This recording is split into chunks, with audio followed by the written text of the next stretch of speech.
Good evening. We will now call our July 21st, 2015 St. Lucie County Regular School Board meeting to order. I want to welcome all of you that are here this evening, as well as usual, our viewing audience. If you would, please stand with us for the Pledge of Allegiance. Directly after, we will recite our Kids at Hope Treasure Hunters Pledge. I pledge allegiance to the flag of the United States of America and to the republic for which it stands, one nation, under God, indivisible, with liberty and justice for all. Our Treasure Hunters Pledge. As an adult and treasure hunter, I am committed to search for all the talent, skills, and intelligence that exist in all children and youth. I believe all children are capable of success, no exceptions. Thank you very much. You may be seated. At this time, we would like to introduce our new superintendent to St. Lucie County Schools, Mr. Wayne Gent, and we will take the oath of office and officially accept you as in the office of superintendent. Welcome, Mr. Gent. We are very happy to have you as our next leader and superintendent, and would you please stand with Attorney Dan Harrell as he leads you in the official acceptance of your new position.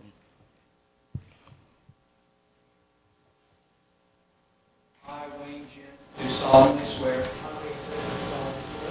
will support, protect, and defend the Constitution and government of the United States and of the state of Florida. That I am duly qualified to hold office under the Constitution of the state. And that I will well and faithfully perform the duties of superintendent of schools of St. Lucie County, upon which I am now about to enter. So help me God.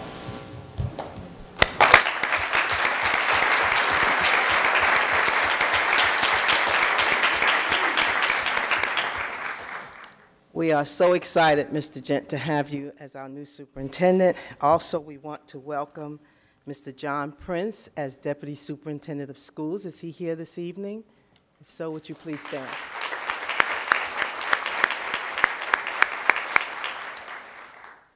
I'd like to remind our audience that if any of you desire to be unscheduled speakers, please fill out the forms and return them directly to Mrs. Harrison, who's on our far left here this evening. And we will be happy to recognize you at the appropriate time. Our vision, as always, our vision for St. Lucie County Schools is that in partnership with family, parents, and community, we will become premier centers of knowledge that are organized around students and the work provided to them. Our name will be synonymous with the continuous improvement of student achievement and the success of each individual child. And our promise is to move from good to great, focusing on our core business, the creation of challenging, engaging, and satisfying work for each child every day. And this is the St. Lucie's way. Public hearing at this time, we will open up and we will conduct our public hearing to receive comments on the proposed amendments, approval of the amendments of School Board Policy number 6.301.1, prohibition of fraud by employees, and the Code of Student Conduct. Board members, do you have any comments this evening or questions regarding the approval of the amendments? Is there anyone in our audience who would like to comment regarding the public hearing items this evening? Seeing that is none to come forward, Superintendent Gent, may we now receive your recommendations. I recommend the board adopt the proposed amendments to School Board Policy number 6.301.1 and the Code of Student Conduct as presented and discussed. Board members, we have received the superintendent's recommendation. May I have a motion? So moved. So moved by Ms. Hensley Second. and second by Ms. Harley. All in favor? Aye. Any opposed? Motion carries 4-0. Our CTA report at this time.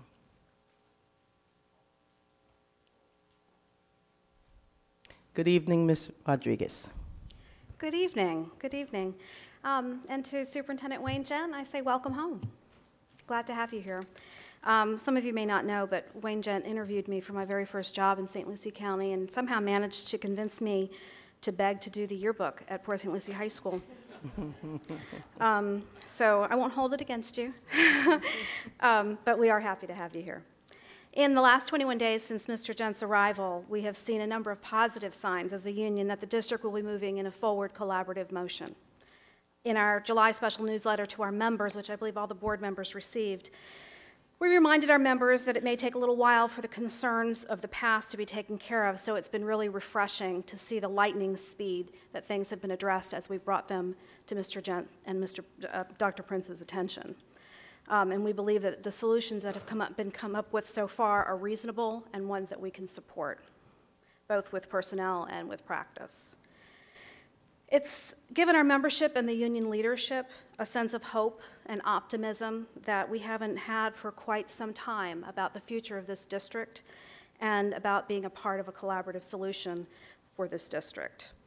I'm encouraged also by what we perceive as a renewed commitment on the part of the district's negotiating team to work in a collaborative fashion, and the number of signed agreements that we've had in the last 6 weeks evidences that, probably more in the last 6 weeks than we've had in the last 2 years. Of course, we're still working on compensation and benefits for employees, and I want to remind our board, something that you already know, we have to make a dent in the deficits that we have in both of those areas in our district in order to recruit and retain teachers to come to our district, which is still obviously a concern. And of course, my desire would be to come to a decision and conclusion sooner than later. Finally, I wanted to share just 2 positive things that we're working on as a union going into this new school year. The first is the new Teacher Depot sponsored by our union's retired chapter, which you may or may not be familiar with. They do this at the new teacher orientation, and all of our new hires will be able to shop the depot for free and pick up free and gently used new items and gently used items that have been donated by either retiring teachers or other teachers that are just looking to clean out their space. And so those are some office products and classroom books and bulletin board supplies and a variety of other things.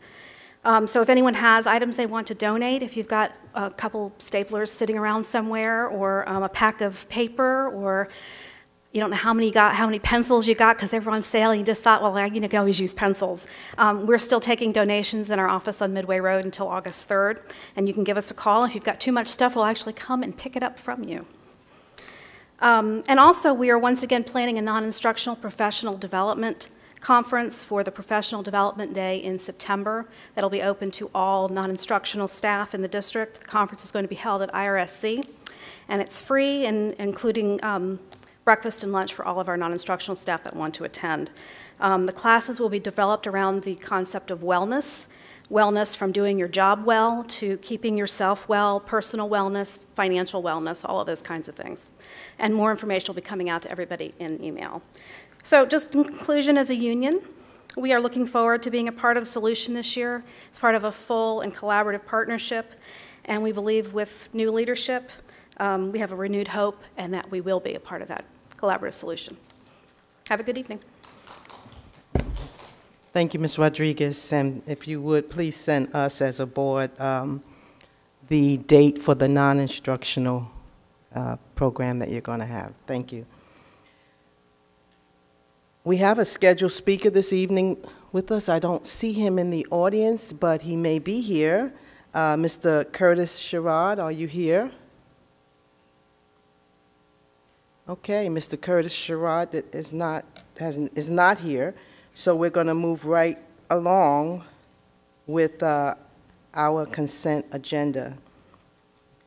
Board members, we have the agenda before us, and I would like to entertain a motion at this time to accept it as presented. Second. So moved by Ms. Hilson and second by Ms. Hawley. All in favor? Aye. Any opposed? Motion carries 4-0. Board members, are there any conflicts that you need to declare on any of the items that may be coming forward this evening? Hearing none, Mr. Superintendent, may we have your recommendations? Recommend approval of the consent agenda as submitted. We've received the superintendent recommendations. Are there any items, board members, that you want to comment on or discuss, and therefore pull out for separate vote? No?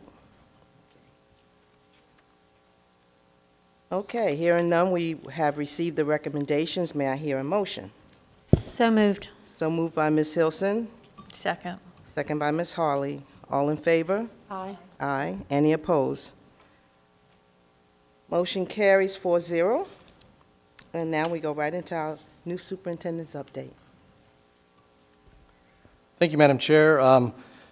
Appreciate the comments from Vicki and the CTA, and I did recommend her to the principal at that time for the yearbook sponsor. A lot of folks don't know, I don't want to start a debate, but the yearbook sponsor and the football coach, if you probably looked at their duties, you would find that they both spend comparable amount of time doing that, and she did a fabulous job with the yearbook. I don't believe the football team did quite as well back then, but so it was a good time.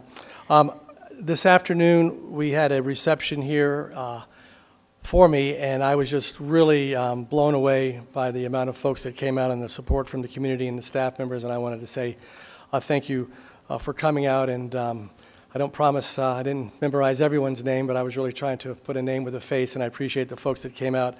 I'm very excited to be here in St. Lucie County. I want to thank the board for this opportunity to serve and for giving me this opportunity, something that I don't take lightly.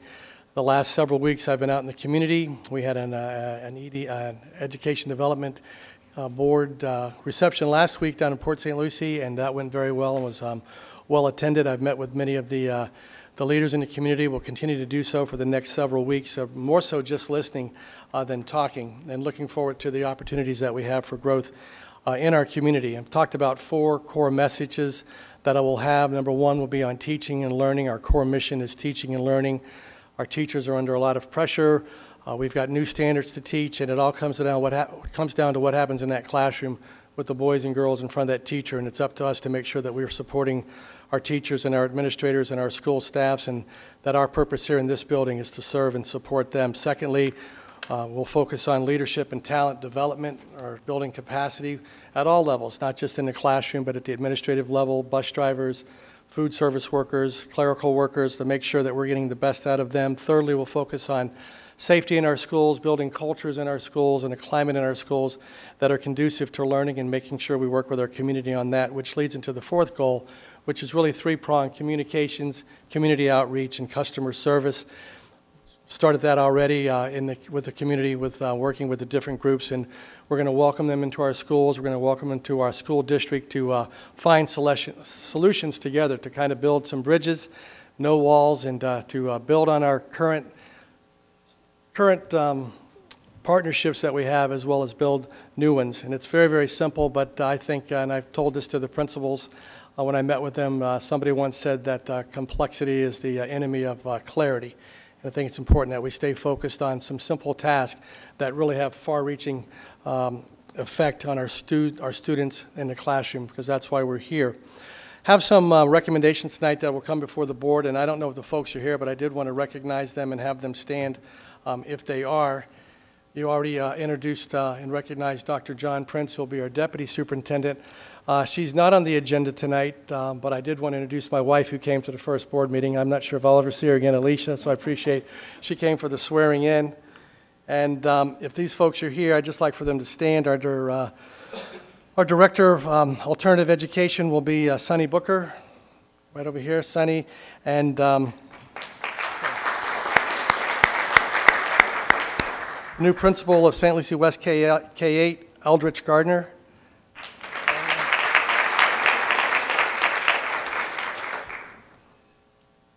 Director of School Renewal, coming out of the school, Aretha Vernette. Director of Family and Community Engagement and Communications, Dr. David Washington. Director of Recruitment and Retention, Patty Galloway. Have I missed anyone? Okay. Okay, none of my staff's raising their hands. No one wants to get called on. So I wanted to introduce those folks to you. And again, just again want to thank the board for this opportunity to serve this district. I'm where I want to be. I'm as happy as I can be, and look forward to just great, great years in St. Lucie County again as we work to really develop our students, to prepare them for college and to be career ready. And it's not something that we just say, but it's something that we really mean. So we have many opportunities for growth, and I'm up for the task and excited about this and look forward to joining the leadership team here at the dais. Thank you.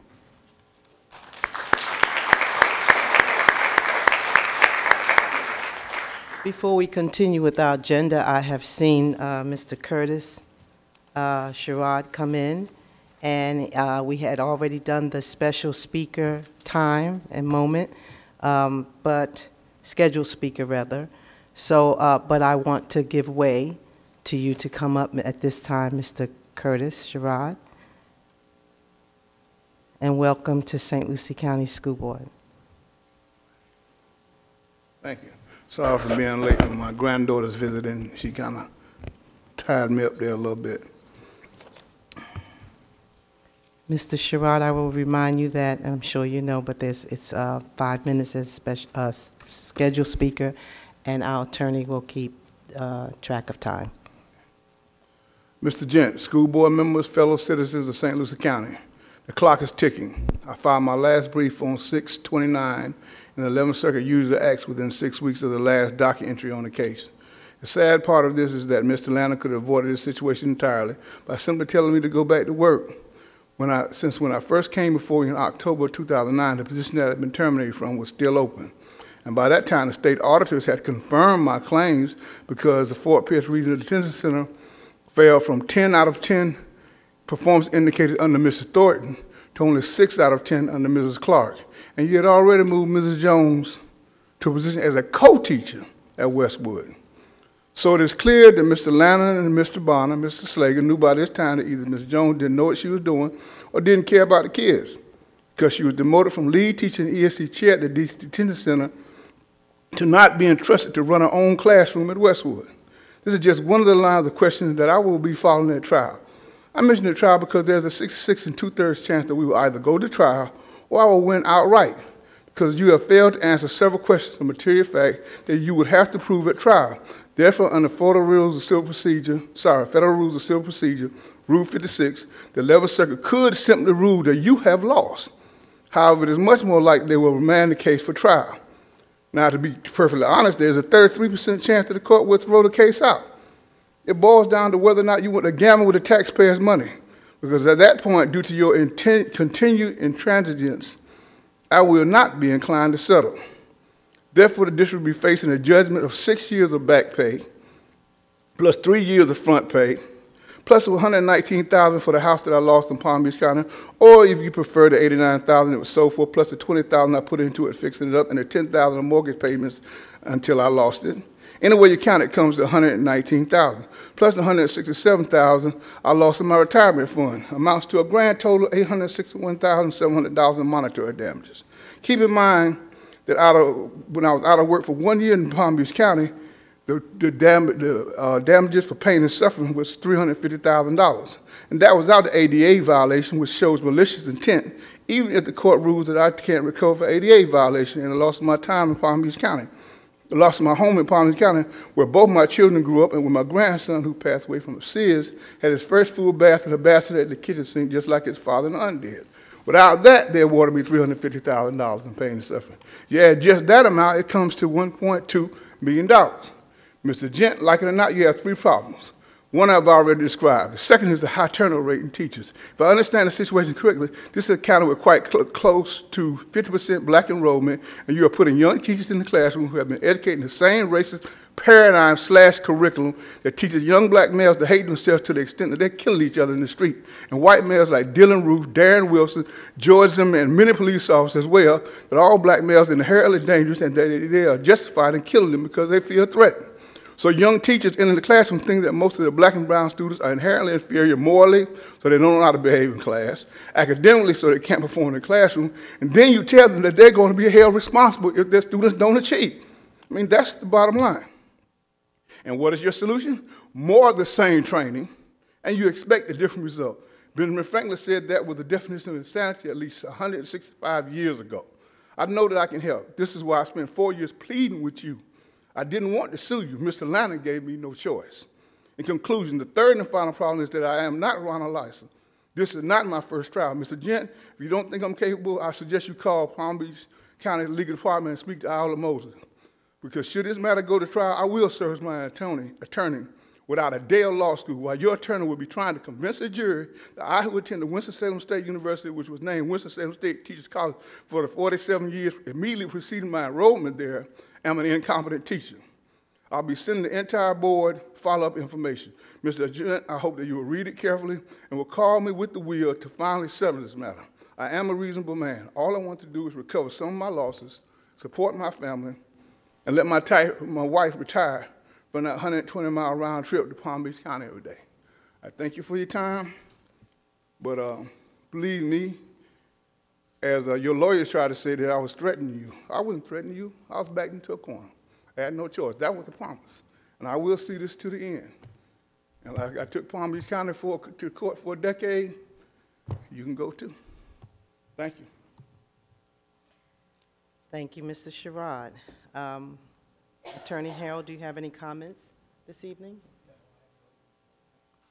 Okay, board members, we will begin our updates with Ms. Hensley. I really don't have an update, but I will remind you that the Maasai tribe, their greeting, no matter what their circumstances are, their official greeting is, "And how are the children?" And our response, as theirs is that all the children are well. It is our job to make sure that all of our children are well. Thank you, Ms. Hensley. Ms. Hilson. Just want to welcome Mr. Gent, and I'm so pleased at the turnout. It's been overwhelming with the community and staff coming forward to welcome he and his wife to the school board. And one thing I want to reach out to all of us to be aware, and I'm sure you are aware of what the governor's pen did when he cut thousands and thousands of dollars to our community, the HANDS program, the Boys and Girls Club, Big Brothers, Big Sisters, all these organizations that are the safety net for our children. These have been cut massively, and so we again have to be the doctors and nurses and moms and dads and all those things we already are, but we have to do more because there's less to do with for these children. These are our children. So in the upcoming year, we just have to, I guess, dig in and do the very best we can do, but I have grave concern about the monies that have been lost in the state of Florida to, I suppose, every community, but this community was hard hit. And the more we do with STEM training, which is shocking to me that our governor vetoed things to do with all the STEM training and the water and so forth, but all of that goes together to build healthy, strong, intelligent children. So everything that's done, we are the village. So thank you so much. Thank you, Ms. Hensley. Ms. Hawley. And I have no report as well, but again, thank you to our employees and our staff that came today for the meet and greet of the new superintendent. The place was packed. I didn't know if anyone was coming, and we had a full house show up to meet up one-on-one with our new superintendent, and we want to say thank you for being so supportive and coming out this evening. We do not have any scheduled speakers at this time come before us. We will end the meeting once again with the reminder of our mission statement here in St. Lucie County. The mission of St. Lucie County Schools is to ensure that all of our students graduate from safe and caring schools equipped with the knowledge, the skills, and the desire to succeed. Our next board meeting will be held next Tuesday. We will have a board meeting next Tuesday because we have not met in the month of July, and we need to have at least 2 board meetings during that month. So next Tuesday, July 28th, we will meet again for our board workshop meeting. At this time, we are adjourned. Good night.